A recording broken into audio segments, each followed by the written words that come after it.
ወርቅ በአንድ ሌሊት $5000 ገባ ቢባል ምን ይሰማዎታል? ይህ ቁጥር ብቻ አይደለም፣ የዓለም ኢኮኖሚ መናወጥ ምልክት ነው። አዎ በትክክል ሰምተዋል። ወርቅ በታሪክ አይቶት የማያውቀውን ከፍተኛ ዋጋ ላይ ደርሷል። አንድ አውንስ ወርቅ $5000 መግባቱ ለዓለም ትልቅ ደውል ነው። ይህ ለምን ሆነ? ለምን አሁንስ? ይህ ለውጥ በእርስዎ ኪስ እና በወደፊት ሕይወቶ ላይ ምን ተጽዕኖ ይኖረዋል? ዛሬ ስለ ወርቅ ግሽበት እና ስለ ዓለም ኢኮኖሚ ስጋት በጥልቀት እንመለከታለን።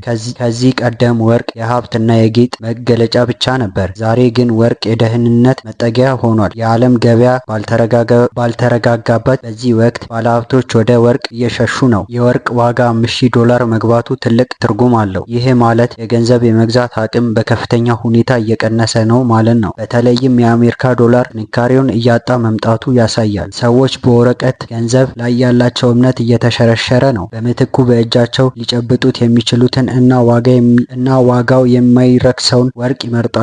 ይህ ከፍተኛ የዋጋ ጭማሪ በድንገት የመጣ አይደለም። ከጀርባው ብዙ ውስብስብ ምልክቶች አሉት። የመጀመሪያው እና ዋናው ምክንያት በዓለም ላይ ያለው ፖለቲካዊ ውጥረት ነው። በተለያዩ የዓለም ክፍሎች የሚነሱ ጦርነቶች ገበያን እያናወጡት ይገኛሉ። ጦርነት ባለበት ቦታ ሁሉ የኢኮኖሚ አለመረጋጋት ይከሰታል። ባለሀብቶች ደግሞ በጦርነት ጊዜ ገንዘባቸውን በባንክ ከማስቀመጥ ይልቅ ወደ ወርቅ ይቀይራሉ። ምክንያቱም ወርቅ በማንኛውም ጊዜ እና ቦታ ዋጋ የማይጠፋ ሀብት ነው። ሌላው ምክንያት ደግሞ የዓለም አቀፍ የዋጋ ግሽበት ወይም ኢንፍሌሽን ነው። የምግብ፣ የነዳጅ እና የሌሎች መሰረታዊ ፍላጎች ዋጋ በከፍተኛ ሁኔታ ጨምሯል።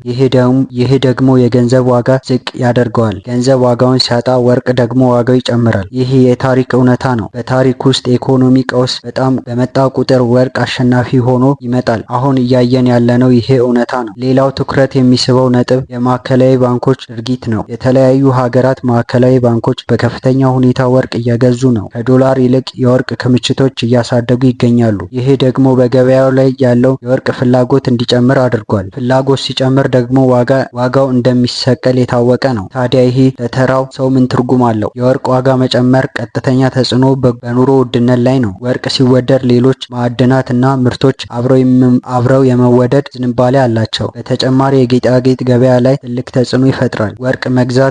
ወርቅ መግዛት ለብዙዎች የማይታሰብ ህልም እየሆነ ሊመጣ ይችላል። ነገር ግን ነገሩ ከጌጣጌጥ በላይ ነው። ይህ የኢኮኖሚ ስርዓት እየተቀየረ መሆኑን የሚያሳይ ትልቅ ምልክት ነው። ብዙ የኢኮኖሚ ባለሙያዎች ይህ ገና ጅምር ነው ይላሉ። ወርቅ ከዚህ በላይ ሊጨምር እንደሚችል ይገምታሉ። አንዳንዶች ደግሞ ይህ የኢኮኖሚ አረፋ ነው ይላሉ። ነገር ግን የወርቅ ታሪክ የሚያሳየው ሁሌ አስተማማኝ መሆኑ ነው። በዓለም ላይ ያለው እርግጠኝነት ማጣት ለወርቅ ዋጋ መጨመር ነዳጅ እየሆነ ነው። የአየር ንብረት ለውጥ፣ የጤና ቀውሶች እና የፖለቲካ ሽኩቻዎች ስጋት ይጨምራሉ። ስጋት ባሉበት ቦታ ደግሞ ወርቅ ንጉስ ነው። አሁን ባለንበት ሁኔታ ብዙ ሰዎች ወርቅ መግዛት አለብኝ ብለው ይጠይቃሉ። ይህ ጥያቄ እንደ ግለሰቡ የኢኮኖሚ አቅም ይወሰናል። ነገር ግን ሀብትን ለማቆየት ወርቅ አንዱና ዋነኛ መንገድ መሆኑን አይካድም። የወርቅ ዋጋ $5000 መድረሱ ለዓለም አቀፍ ንግድ አዲስ ምዕራፍ ነው። ሀገራት በንግድ ልውውጥ ወቅት በዶላር ፋንታ በወርቅ ለመጠቀም ሊገደዱ ይችላሉ። ይህ ደግሞ የዓለም የገንዘብ የበላይነት ሊቀይር ይችላል። ኢኮኖሚስቶች ይህ ሁኔታ በንቃት እየተከታተሉ ነው። ገበያው ወዴት እንደሚያመራ መተንበይ ከባድ ቢሆንም ወርቅ ግን የበላይነት ይዟል። ወርቅ ለምን እንዲህ ውድ ሆነ? ምክንያቱም በምድር ላይ ያለው መጠን ውስን ነው። እንደ ወረቀት ገንዘብ በፈለጉ ጊዜ ሊያትሙት አይችሉም። ለማውጣት ረጅም ጊዜ፣ ከፍተኛ ጉልበት እና ገንዘብ ይጠይቃል። ይህ ተፈጥሯዊ እጥረት ወርቅ ልዩ ያደርገዋል። አሁን ባለ የቴክኖሎጂ ዘመን እንኳን ወርቅን የሚተካ ምንም ነገር የለም። በኤሌክትሮኒክስ፣ በሕክምና እና በጠፈር ምርምር ውስጥ ወርቅ አስፈላጊ ነው። ይህ የኢንዱስትሪ ፍላጎት ከኢንቨስትመንት ፍላጎት ጋር ተደማምሮ ዋጋው ሰቅሎታል። የወርቅ ዋጋ መጨመር የዓለምን የሀብት ክፍፍል ሊቀይር ይችላል። ወርቅ ያላቸው ሀገራትና ግለሰቦች በድንገት እጅግ ባለጸጋ ይሆናሉ። ወርቅ የሌላቸው ደግሞ የኢኮኖሚ ጫና ሊበዛባቸው ይችላል። ይህ ደግሞ በዓለም ዙሪያ አዲስ የኢኮኖሚ ፉክክር ይፈጥራል። በተለይም የወርቅ ማዕድን ያላቸው ሀገራት ትኩረት ውስጥ ይገባሉ። ኢንቨስተሮች ወደዚህ ሀገራት የመሮጥ ዝንባሌ ያሳያሉ። ይህ ለታዳጊ ሀገራት እድልም ስጋትም ሊሆን ይችላል። እድል የሚሆነው በትክክል ከተጠቀሙበት እና ካስተዳደሩን ነው። ስጋት የሚሆነው ደግሞ ግጭቶች እና ብዝበዛን ሊያስከትል ስለሚችል ነው። በአጠቃላይ የወርቅ ዋጋ $5000 መግባቱ ትልቅ ታሪካዊ ክስተት ነው። ይህ ክስተት ስለ ገንዘብ ያለንን አመለካከት እንድንቀይር ያስገድደናል። ወረቀት ገንዘብ ብቻ ዋስትና ሊሆነን እንደማይችል ያሳየናል። ቁጠባችንን እና ኢንቨስትመንታችንን በምን መልክ መያዝ እንዳለብን እንድናስብ ያደርገናል። ወደፊትስ ምን ይጠብቃል? ይጠብቀናል? የወርቅ ዋጋ መረጋጋት ይጀምራል ወይስ መናሩን ይቀጥላል? ብዙዎች ገበያው ገና አልረካም ብለው ያምናሉ። የዓለም ስጋት እስካልቀነሰ ድረስ የወርቅ ፍላጎት አይቀንስም። የወርቅ ዋጋ መጨመር የመረጋጋት ምልክት ሳይሆን የመረበሽ ምልክት ነው። ዓለም ወደ አዲስ የኢኮኖሚ ስርዓት እየተሸጋገረች ሊሆን ይችላል። በዚህ አዲስ ስርዓት ውስጥ ወርቅ ማዕከላዊ ቦታ ይኖረዋል። ጥያቄው እኛ ለዚህ ለውጥ ምን ያህል ዝግጁ ነን የሚለው ነው። የግል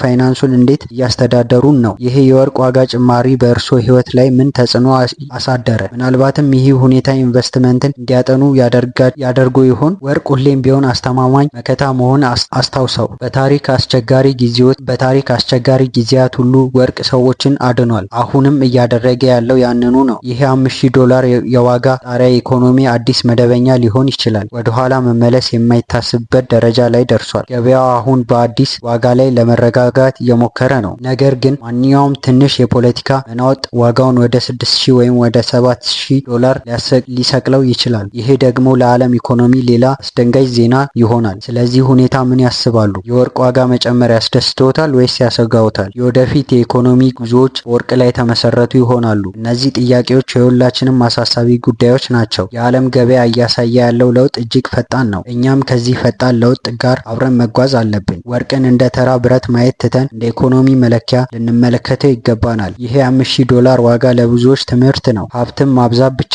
ሳይሆን ሀብትን መጠቀም ጥበብ እንደሆነ ያስተምረናል። ወርቅ ደግሞ ያንን ጥበብ በተግባር ያሳየ ሀብት ነው። በመጨረሻም የወርቅ ዋጋ መጨመር የሰው ልጅን ለደህንነቱ ያለው ፍላጎት ያሳያል። በማይታወቅ የወደፊት ጊዜ ውስጥ የሚታመን ነገር መፈለግ ተፈጥሯዊ ነው። ወርቅ ደግሞ ለሺህ ዓመታት ያንን እምነት ጠብቆ ቆይቷል። ዛሬም ነገም ወርቅ የኢኮኖሚ ንጉሥ ሆኖ ይቀጥላል። ይህ የታሪክ ክስተት በንቃት መከታተል እንቀጥላለን። የኢኮኖሚ ለውጦችን መረዳት ለተሻለ ሁኔታ ይዳርገናል። ስለ ወርቅና ስለ ዓለም ገበያ ያለዎት ግንዛቤ እንዲሰፋ ተስፋ እናደርጋለን። ሁሌም ቢሆን መረጃን መከታተል ለስኬት ቁልፍ ነው። በሚቀጥለው ጊዜ ስለ ሌሎች የኢኮኖሚ ጉዳዮች እንመለሳለን። ለዛሬ እዚሁ ላይ እናበቃለን። ይህ መረጃ ጠቃሚ ሆኖ ካገኙ ለሌሎች ያጋሩ።